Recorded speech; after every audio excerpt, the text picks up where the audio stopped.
Perkenalkan,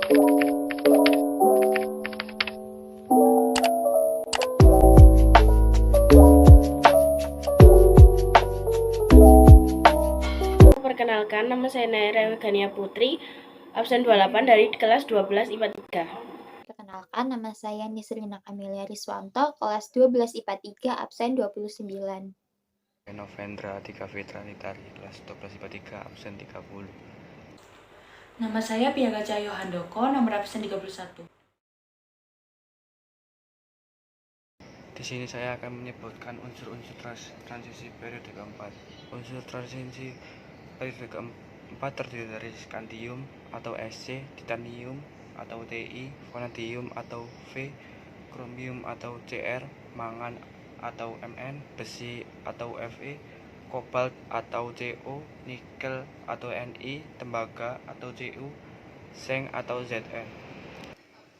Sifat khas yang dimiliki unsur transisi bersifat logam dan paramagnetik, membentuk senyawa berwarna, memiliki beberapa bilangan oksidasi, membentuk ion kompleks, dapat bertindak katalis. Nomor 2A. Mengapa titik lele dan titik didih logam-logam transisi lebih tinggi daripada alkali dan alkali tanah? Karena mempunyai ikatan antar logam yang sangat kuat, jari-jari atom yang relatif pendek sehingga kerapatannya tinggi dan kepadatan antar atom-atom logam yang tinggi.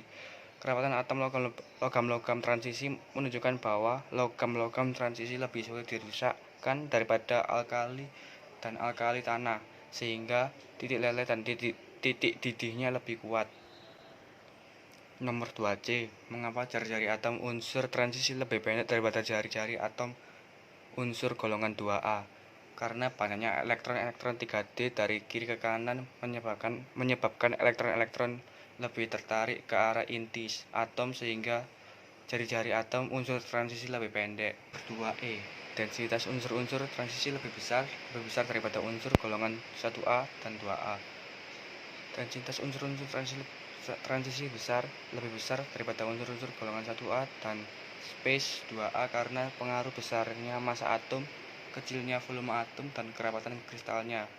Massa jenis yang paling besar adalah osminum 2,57 gram cm kubik dan iridium 2,61 cm kubik. Uji pemahaman 3.7 nomor 3. Yang A, konfigurasi elektron dari 24 Cr. Jadi konfigurasi elektronnya itu 1s2, 2s2, 2p6, 3s2, 3p6, 4s2, dan 3d4.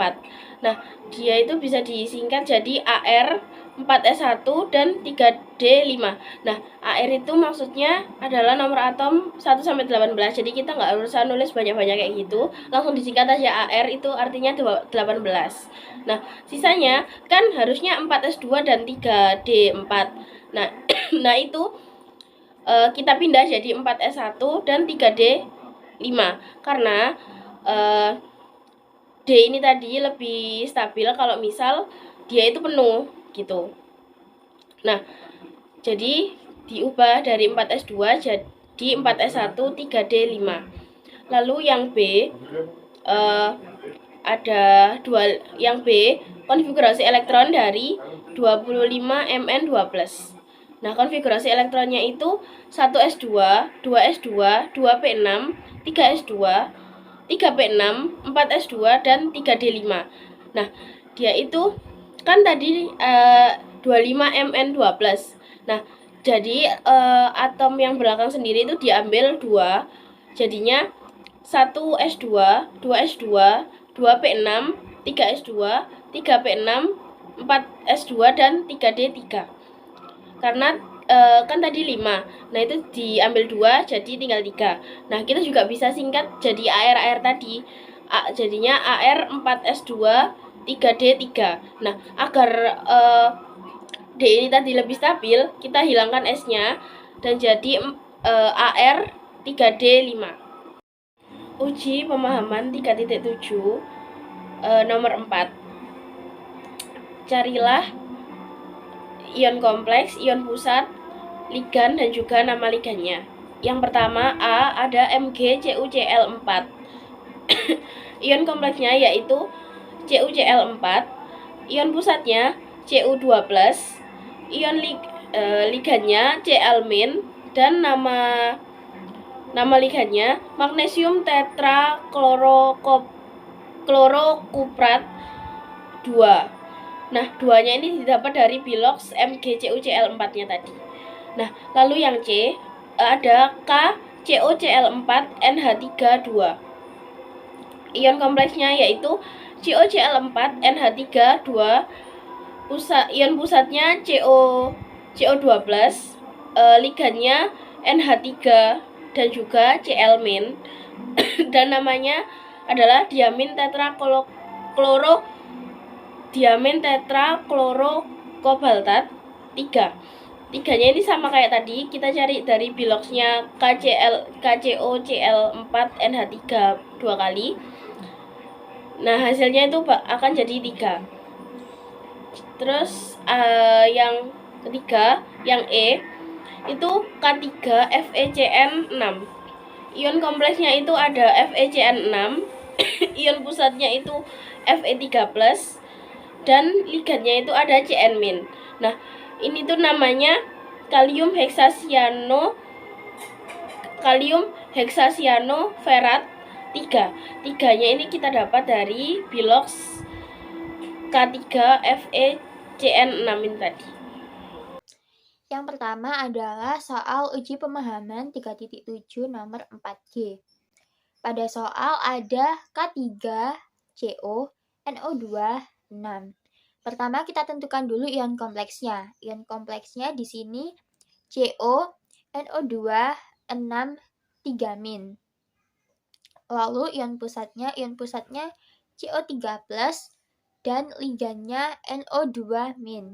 Sehingga nama dari senyawa ini adalah, karena di situ K3 maka kalium, lalu ligannya ada NO2-, karena di sini NO2 itu ada 6 maka heksanitro dan ada kobalt, lalu belakangnya dikasih at, maka kalium heksanitrokobaltat. Lalu di sini ion pusatnya adalah kobalt, dan kobalt ini biloxnya itu +3 dari, jadi di sini NO2 itu biloxnya -1, karena di sini NO2-nya ada 6, maka -1 dikali 6, -6. Lalu agar hasilnya -3, maka kobalt nilainya harus +3. Sehingga nama senyawa ini adalah kalium heksanitrokobaltat 3. Lalu 4I. Di sini ada CrCl3, NH3, 3. Ion kompleksnya adalah CrCl3, NH3, 3. Ion pusatnya Cr3+, ligannya Cl- dan NH3. Maka namanya, karena di sini NH3 yaitu amoniaknya ada 3, maka triamin, lalu Cl-nya ada 3, maka triklorokrom. Triamin triklorokrom, dan bilox Cr adalah 3, maka nama senyawanya adalah triamin triklorokrom 3. Lalu soal nomor 4K, di sini ada NiNH3 6 kali, ClO4 2 kali. Ion kompleksnya adalah NiNH3 6, 2+, ion pusatnya Ni2+, ligannya NH3 dan ClO4-, sehingga nama senyawanya adalah, karena di sini NH3-nya ada 6, maka heksaamin, lalu ada nikel, heksaamin nikel, dan nikel ion pusatnya adalah nikel yang memiliki bilox 2, maka heksaamin nikel 2 perklorat. Nomor 5, tulislah rumus kimia dari yang A, kloronitrotetraamin kobalt 3 sulfat. Pertama kita tentukan dulu atom pusatnya. Atom pusatnya adalah kobalt. Maka kita tulis CO. Lalu di sini ligannya ada kloro, nitro, dan amin. Yang pertama kita tulis dulu kloro yaitu Cl, lalu nitro itu NO2, dan tetraamin, maka NH3-nya ada 4. Lalu di sini diketahui bilox dari kobalt itu 3. Maka kita tulis CO itu biloxnya 3, Cl itu biloxnya -1, NO2 itu biloxnya -1, dan NH3 itu biloxnya 0. Maka 3 dikurangi 1 hasilnya 1. sehingga muatan ion kompleksnya adalah COCl, NO2, NH3, 4 plus, sehingga sulfatnya adalah SO4 2-. Maka rumus kimianya adalah COCl, NO2, NH3 4 kali 2 SO4. Lalu yang C ada ion tetraakuo disiano besi 3. Di sini besi, maka kita tulis Fe. Lalu tetraakuo yaitu H2O, karena di sini tetra maka H2O-nya ada 4. Lalu disiano. Siano itu Cn, karena di maka 2. Jadi FeH2O 4 kali Cn2. Nah, karena di sini besinya itu biloksnya 3, maka Fe itu biloksnya kan 3. H2O itu biloksnya 0. Cn itu biloksnya min 1, karena di sini Cn-nya ada 2, maka min 1 dikali 2 min 2. Jadi 3 dikurangi 2 itu 1, maka ionnya adalah plus 1. Jadi FeH2O 4 kali, Cn 2 kali, plus.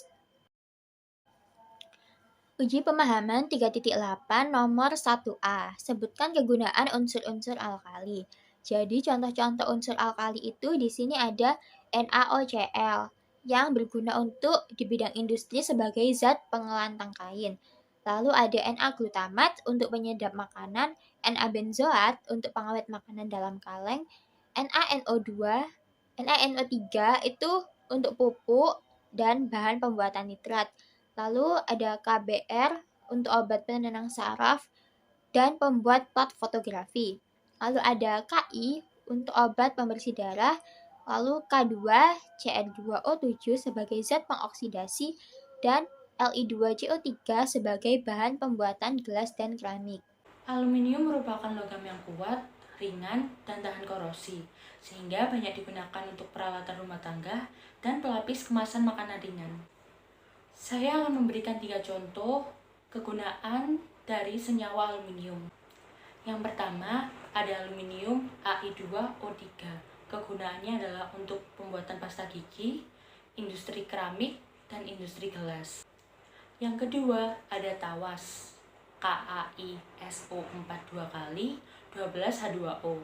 Digunakan untuk mengendapkan kotoran pada penjernih air. Yang terakhir, ada aluminium sulfat Ai2SO4 3 kali. Digunakan untuk industri kertas dan murdan. Selanjutnya, nitrogen. Nitrogen dilambangkan dengan N. Nitrogen merupakan salah satu unsur hara utama di dalam tanah. Salah satu kegunaan dari nitrogen adalah merangsang pertumbuhan sebuah tanaman dan juga memberikan pigmen hijau kepada daun. Selanjutnya ada belerang. Belerang dilambangkan dengan S. Belerang merupakan bahan baku asam sulfat. Umumnya, belerang digunakan dalam korek api, bubuk mesiu, insektisida, dan fungisida. Selain itu, belerang juga digunakan sebagai bahan baku untuk pembuatan kosmetik dan juga skincare. Selanjutnya, besi. Besi dilambangkan dengan Fe. Besi mencakup sekitar 95% dari semua logam yang diproduksi di seluruh dunia. Banyak sekali kegunaan dari besi. Besi merentang dari wadah makanan, mesin cuci, penjepit kertas, obeng, dan banyak sebagainya. Selanjutnya, tembaga. Tembaga dilambangkan dengan Cu. Tembaga merupakan mineral yang memiliki manfaat bagi tubuh. Tembaga mendukung kinerja pembuluh darah, sistem saraf, dan sistem imun. Tembaga juga membantu untuk pembentukan sel darah dan juga pertumbuhan tulang. Kebutuhan tembaga dapat dipenuhi dari makanan sehari-hari, seperti kentang, sayuran berdaun hijau, dan kacang-kacang. Selanjutnya, kobalt. Kobalt dilambangkan dengan Co. Kobalt merupakan senyawa yang membantu untuk pembentukan pembuluh darah serta pembangun vitamin B12. Demikian video presentasi dari kelompok kami. Mohon maaf bila ada kekeliruan. Wassalamualaikum warahmatullahi wabarakatuh.